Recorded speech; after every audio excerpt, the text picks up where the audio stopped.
Liberdade e permanência, agora na Igreja e Sociedade. Bem-vindo de volta à série Um Amor que Conecta e Amadurece Vidas para a Glória de Deus. Nossa série em 1 Coríntios.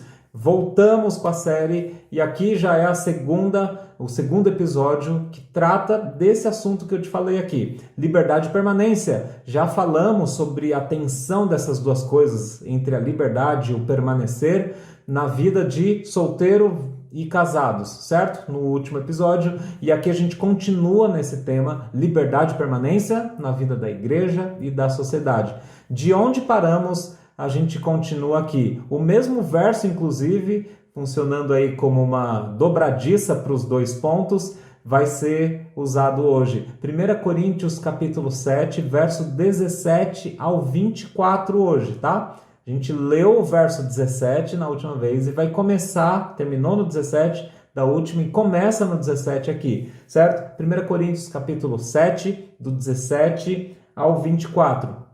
Mas eu queria que você lembrasse como é que era aquele contexto daquela igreja, daquele local. Aquela cidade de Corinto era uma cidade portuária, ir e vir, muita gente de diferenças sociais assim bem gritantes, muita gente de diferenças de pensamento e filosofias e de entendimentos, posicionamentos políticos e o que quer que seja, muito diferentes. Muita gente com muita coisa diferente, objetivos diferentes, e como é bem propício para aquela região, e a gente vê isso também hoje, sempre uma coisa muito, muito instável, como as ondas do mar num porto. As ondas do mar vêm e vão, vento vem, bate para cá, bate para lá. Esse caldeirão de coisa, muita diferença, muita coisa, mas também nada que fique muito tempo igual, estável. Então, muita gente indo e vindo, muita gente se largando, muita gente com diferenças, e por causa das diferenças eu não quero mais olhar na tua cara, e ainda bem que eu só estou de passagem aqui mesmo e vou embora. Essa era aquela Corinto. Mas olha para hoje, para o mundo que a gente vive hoje, um mundo de relacionamentos promíscuos e utilitários. Eu não estou só falando da promiscuidade sexual, como as pessoas ficam e desficam umas com as outras. A gente até abordou um pouquinho no último episódio, mas não é só isso. Os relacionamentos são promíscuos hoje porque as pessoas simplesmente não querem ter nenhuma responsabilidade umas com as outras. Então, até em amizade, até em parcerias comerciais, o que quer que seja, hoje está tudo bem, amanhã estou saindo andando e tal. Hoje as pessoas estão de um jeito porque elas estão a favor de algo juntas. Amanhã elas estão brigando e não estão querendo se ver nunca mais porque já tem outro posicionamento, outra coisa. Relacionamentos promíscuos e utilitários, desiguais, gente orgulhosa, altiva, de olho empinado porque ela tem a melhor opinião da melhor coisa, do melhor posicionamento, e outras às vezes invejando as posições sociais umas das outras, falando eu queria ter tanto dinheiro quanto aquele, que esse status social, aquele negócio, eu queria essas coisas. É mais ou menos o mesmo cenário que a gente vê ali em Corinto, muita diferença social, muito esse caldeirão de coisa. E aí você mistura tudo isso aí, moralidade sexual, leve ao fogo por 50 minutos e deixa explodir. E aí o que você vai ter? Sempre gente usando gente, indo embora, abandonando, e não gostei da tua cara, não gostei da tua filosofia, do teu pensamento, tchau, falou e tchau. Isso afetava eles, afeta a gente. Isso afetou aquela igreja e muita gente com o dizer de que eu sou livre em Cristo, e porque eu sou livre em Cristo eu vou embora também na hora que eu quiser, abandono a hora que eu quiser. Isso foi para relacionamentos, isso vai ser verdade agora também para os relacionamentos de igreja e na sociedade. Então, você vai lembrar comigo o resumo de todo esse trecho? É que o chamado de Deus doa em Jesus libertação e ordena aos relacionamentos divina estabilização. De novo, o chamado de Deus doa em Jesus libertação. Então Deus chama, e quando Ele chama, Ele está doando para você em Jesus. Você que crê em Jesus como seu Salvador, Ele está te doando libertação. liberdade do pecado, liberdade da morte eterna, liberdade da mente desse mundo e do inimigo, o diabo. Ele doa em Jesus libertação e ordena aos relacionamentos divina estabilização. É muito contracultural, é muito de ponta cabeça com o que esse mundo vive, é explosivo, mas tem bênção aí, tem coisas boas para a sociedade. O texto de 1 Coríntios, perdão, capítulo 7, do 17 ao 24, diz assim: entretanto, cada um continue vivendo na condição que o Senhor lhe designou e de acordo com o chamado de Deus. Esta é minha ordem para todas as igrejas. Foi alguém chamado sendo já circunciso? Não desfaça a sua circuncisão. Foi alguém chamado sendo incircunciso? Não se circuncide. A circuncisão... Desculpa. A circuncisão não significa nada, e a incircuncisão também nada é. O que importa é obedecer os mandamentos de Deus. 20. Cada um deve permanecer na condição em que foi chamado por Deus. Você foi chamado sendo escravo? Não se incomode com isso, mas se você puder conseguir a liberdade, consiga, pois aquele que sendo escravo foi chamado pelo Senhor é liberto e pertence ao Senhor. Semelhantemente, aquele que era livre quando foi chamado é escravo de Cristo. Vocês foram comprados por alto preço. Não se tornem escravos de homens. Irmãos, cada um deve permanecer diante de Deus na condição em que foi chamado. Pai, muito obrigado pela Tua palavra, que Teu Santo Espírito ilumine a nossa mente, nosso coração. Cristo seja visto, reconhecido, crido e formado em nós também. Em nome de Jesus. Amém.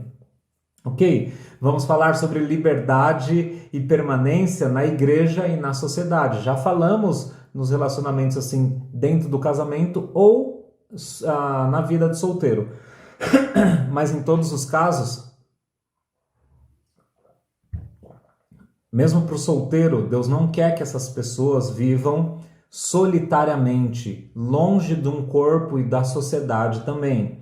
Ora, então, o chamado de Deus que doa em Jesus libertação ordena relacionamentos, divina estabilização. Ordena aos relacionamentos divina estabilização. E aí a gente vê no verso 17 que a igreja é ambiente de permanência.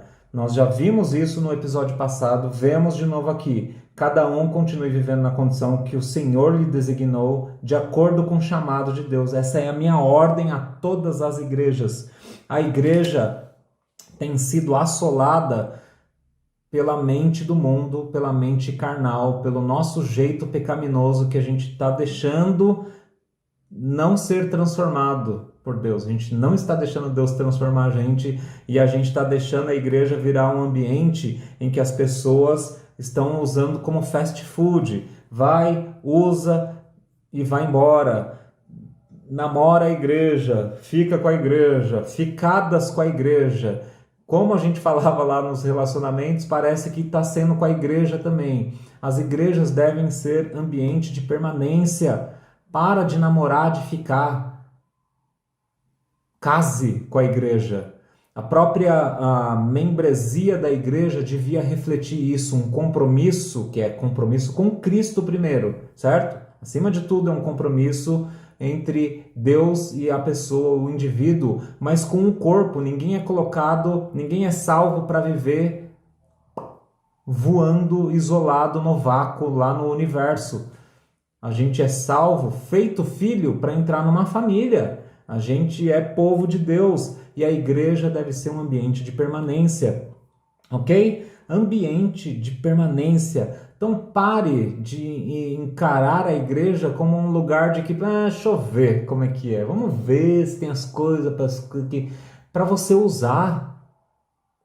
Como os relacionamentos estáveis de Deus, Deus ordena que fique, que você dê, que você faça aquilo ser bom. Como ele falou para o casado que estava com o crente casado com o descrente, falando, fique, você faça disso um lugar bom, um casamento bom. Para o crente também ele está falando em relação à igreja, fique, faça você esse um lugar bom. Mas não tem um ministério X. e você tem habilidade para isso, para fazer acontecer, faça, se doe, coloque-se à disposição para que tenha um ministério X. Mas, assim, independente de cada uma dessas coisas, a igreja deve transbordar, refletir o relacionamento de Deus do homem, de um relacionamento de estabilidade. Em Cristo somos salvos e não somos jogados fora. A igreja devia ser um lugar de não ficar indo e voltando, indo e voltando e voltando. Já está maduro na fé? Já está entendendo qual que é o teu lugar? Fica. Claro que não tem uma regra aqui que você nunca deve sair de uma igreja, mas que a primeira coisa que tenha no coração seja de estabilização, de ficar. Eu vou ficar e construir uma história que junto com essas pessoas por anos, décadas. É muito diferente desse mundo que a gente vive, que fala, pronto, já foi, 30 dias, já deu, 2 meses, já foi, ficou velho. As coisas de Deus são muito maiores, melhores, eternas, estáveis. Deus não é o Deus do Twitter, Deus não é o Deus do já acabou a moda. Deus não é um Deus de moda, Deus é um Deus de coisas que permanecem para sempre. Que o nosso primeiro pensamento e desejo a respeito da igreja seja de ficar. E aí, se Deus tem um movimento de flexibilizar, de te mandar para outro lugar que seja muito bem estruturado para naquele outro lugar ficar, certo? O próprio apóstolo Paulo e a equipe dele, ele não era sozinho, ele tinha pessoas, relacionamentos. Se ele não estava fixo numa igreja, ele estava sangrando, chorando, sofrendo dores de parto por uma igreja, para que aquelas pessoas bem conhecidas por ele fossem feitas à imagem de Jesus. Então ele próprio, que era servo de Deus, indo para lá e para cá, ele tinha muita identificação com igrejas locais. Você é essa pessoa que vai ter que ir para lá e para cá para ficar trabalhando, fazendo as coisas para o reino de Deus, para aquelas igrejas serem edificadas? Não é? Você é uma pessoa que vai ficar mais mesmo interna? Então fique interna e queira ficar e permanecer. Não, você é uma pessoa mais assim que Deus vai te levar para edificar tal. Então você também vai ter que amar a igreja e amar a estabilidade dela. Então cuidado com os teus passos, suas idas e vindas, os teus relacionamentos nessas igrejas. Comece histórias e queira que essas histórias sejam estáveis e para sempre, não sai indo embora, fechando, ainda nunca mais quero te ver, não. O verso 18 a 22 também vão falar de estabilização. Do verso 18 a 22, Jesus libertou os diferentes para igualmente permanecerem em paz. Olha como diz o texto: foi alguém chamado sendo já circunciso? Não desfaça da sua circuncisão. Foi alguém chamado sendo incircunciso? Não se circuncide. Jesus libertou os diferentes para que igualmente permaneçam em paz. A circuncisão não significa nada, a incircuncisão também nada é. O que importa é obedecer o mandamento de Deus. Foi você chamado sendo judeu? Foi você chamado sendo grego? Não tente ser grego, não tente ser judeu. Ambos vão vir para Deus e obedecer os mandamentos de Deus. Nós somos salvos, nós viemos à família de Deus, viemos à vida por causa de Jesus para viver a vida de Deus, para obedecer os mandamentos dele, amar a Deus acima de todas as coisas, amar o próximo como a mim mesmo. Então eu sou judeu, eu vou amar o grego como se ele fosse judeu. Eu sou grego, eu vou amar o judeu como se ele fosse grego. Eu fui salvo vindo de uma família tradicional, etc., que ia numa igreja que tinha piano e coral. Eu vou amar esse outro aqui que veio de uma outra igreja que só tinha outra coisa e telão de LED, como se ele fosse de uma igreja tradicional que tinha piano e coral. Mas eu vim a Cristo e eu não sabia nada disso que vocês falam. Eu vou amar essa pessoa como se ele fosse como eu. E não importa nenhuma das posições, 1, 2, 3, 4, 5. O que importa é que Jesus libertou os diferentes para que a gente igualmente permaneça em paz. Não são as diferenças que vão ditar a minha permanência ou não na igreja. Liberdade e permanência na igreja. Eu sou livre do meu pecado, eu sou livre, estou liberto. A minha história, a minha família foi traumático e tudo mais. A sua família não sofreu o que eu sofri na minha tal. Tudo bem, eu já estou livre desse trauma, agora eu faço parte da família de Deus. Entendeu? Liberdade do que já passou, liberdade do meu eu, do pecado, da mente desse mundo. Passou.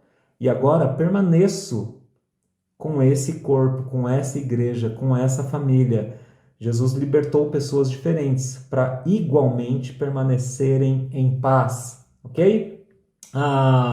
E isso falou sobre circunciso e incircunciso, e vai para um outro caso, que é um caso que também que a gente pode pensar em sociedade, tá? Coisas de igreja, também coisas sobre a sociedade à nossa volta, que diz, cada um deve, verso 20, cada um deve permanecer na condição em que foi chamado. Foi você chamado sendo escravo? Não se incomode com isso. Mas se você puder conseguir a liberdade, consiga-a, pois aquele que sendo escravo foi chamado pelo Senhor é liberto.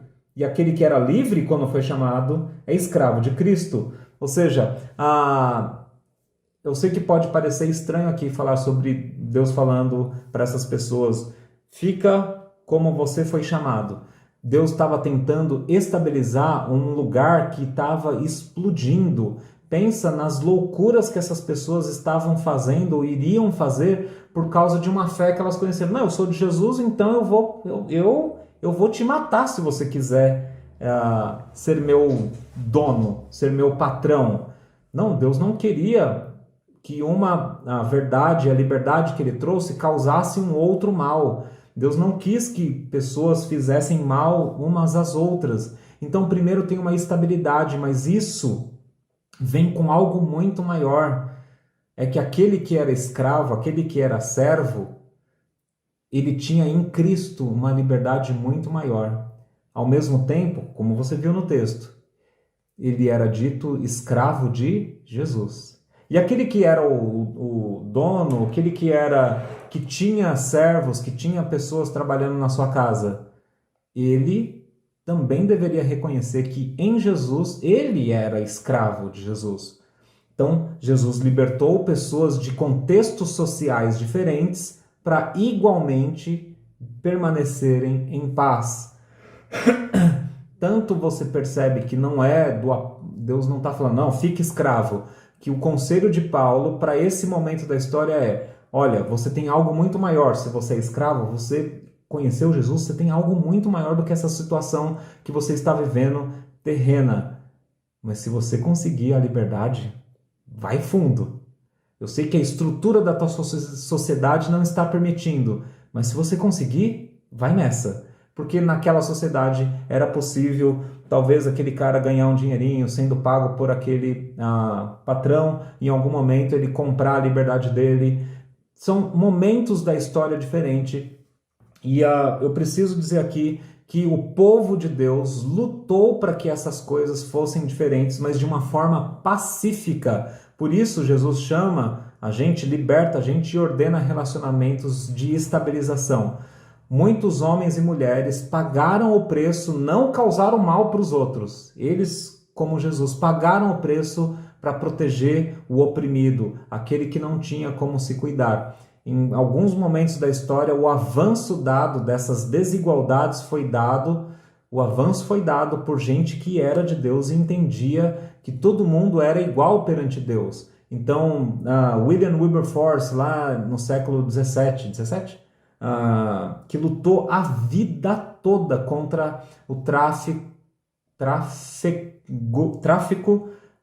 de escravos, que era legalizado no mundo todo. Aquele inglês lutou a vida toda para passar uma lei contra isso, e aquilo mudou totalmente. Quando você vai pesquisar a história do Amazing Grace, Maravilhosa Graça, a mais antiga lá, você vai entender de onde aquela pessoa compôs essa música, tá bom? Um cristão que lutou ferrenhamente na sociedade com as armas que ele tinha, que era a política, que era tentar fazer aquilo mudar, beleza? Martin Luther King também lutando por direitos raciais, e muitas investidas cristãs pacíficas que trouxeram estabilidade, e a libertação que as pessoas tinham em Cristo foi sentida na pele também, nas relações sociais, ok? Mas veja aí que Deus falou para o escravo, ó, você está livre em mim, mas você é escravo de mim. E falou para o outro lá que era dono, senhor, falou, ó, legal que você é senhor, mas você é escravo, você é meu escravo. Todo mundo aqui perante mim, todo mundo é meu escravo e todo mundo está livre. Liberdade e permanência. Todos em Cristo têm uma realidade muito maior e de liberdade, ao mesmo tempo que todos em Cristo são chamados para igualmente se submeterem a Ele, permanecerem em paz, obedecerem os mandamentos de Deus. Espero que você tenha entendido o papo aí da escravidão, mas você pode procurar mais conteúdo aí de gente explicando isso. O cristão, Deus não está apoiando relações injustas, beleza? Mas naquele contexto, Paulo não era um político ou alguma coisa social, ele era pregador. E como ele pôde, ele falou assim, ó, fica firme com Jesus, você quer isso. Fica firme com Jesus, você quer isso. Mas você que está sendo injustiçado, se você puder conseguir tua liberdade, vai lá. Mas que isso não interfira na paz, na irmandade de vocês, que é muito maior do que isso. Leia também Filemon, a carta explosiva do Novo Testamento, onde Paulo está revirando, Jesus está revirando toda aquela sociedade daquele tempo. Beleza? Muito bom. O terceiro ponto do verso 23 e 24 diz que Jesus libertou do pecado. Agora posso permanecer. Verso 23 diz assim, vocês foram comprados por alto preço. Não se tornem escravos de homens. Irmãos, cada um deve permanecer diante de Deus na condição em que foi chamado. De novo, o chamado de Deus doa em Jesus libertação do pecado, doa libertação do mundo, enfim. E, ao mesmo tempo, ordena relacionamentos de divina estabilização. O que é moral e o que é de Deus, Deus quer que seja estável. Então, como dissemos, isso aqui é um papo para a igreja. Fique, permaneça, queira estar num corpo, numa igreja, uma igreja local. Pague o preço, certo? Se é um local onde tem evangelho, onde Jesus está no centro, pague o preço, caminhe com essas pessoas. Na sociedade também, nas nossas relações na sociedade, Jesus está libertando a gente do pecado, Ele está dando liberdade para que a gente possa depois permanecer. Primeiro Ele salva a gente, Ele me liberta do meu pecado. Então eu não sou escravo, vocês foram comprados por alto preço, sangue de Jesus. Não se tornem escravos de homens. Então, muitas vezes as nossas instabilidades de querer abandonar um local, uma igreja, uma família, uma amizade, abandonar coisas e sair andando é porque a gente ainda está escravo de homem. Primeiro, escravo do meu pecado, do meu orgulho, do meu egoísmo, do eu tenho que ser assim, das minhas visões. Ou escravo do pecado, escravo de homem também pode ser as visões do mundo, as visões do outro, o jeito do mundo, a filosofia, a política, a economia. Eu não sou escravo, você não é. Você que é de Jesus, você não é escravo de um sistema X de política, nem um sistema Y. Nenhum deles pode caber à vida de Cristo. Tem um pouquinho aqui, tem um pouquinho aqui. Quando eu não sou escravo de homens, eu posso ter paz com os homens. Jesus libertou a gente para a gente não ser escravo das visões humanas. Logo, eu posso permanecer junto com as pessoas, mesmo ela sendo esquerdista, mesmo ela sendo direitista, mesmo ela gostando de tal coisa, mesmo ela gostando de outra coisa. Porque afinal, Jesus é muito, mas muito maior do que tudo isso. Enfim, Jesus é aquele que trouxe liberdade e permanência para a igreja. Jesus é aquele que traz liberdade e uma permanência divina para a sociedade. Ele, Jesus, foi aquele que era verdadeiramente livre e fez-se escravo de nós. Todo o Novo Testamento diz que Jesus não veio para mandar, ele veio para servir. E ele é o judeu que impulsionou o grego. Ele é o homem que falou com a mulher, que impulsionou a mulher. Ele é a luz verdadeira das nações. Jesus é o letrado que falou com o iletrado. Jesus é o perfeito que falou com o imperfeito. O são que curou o não saudável. Ele é o melhor, Ele é aquele que a gente deve toda adoração. E a gente permanece uns com os outros, mesmo diferentes, porque Ele é quem vale a pena. Deus abençoe a cada um.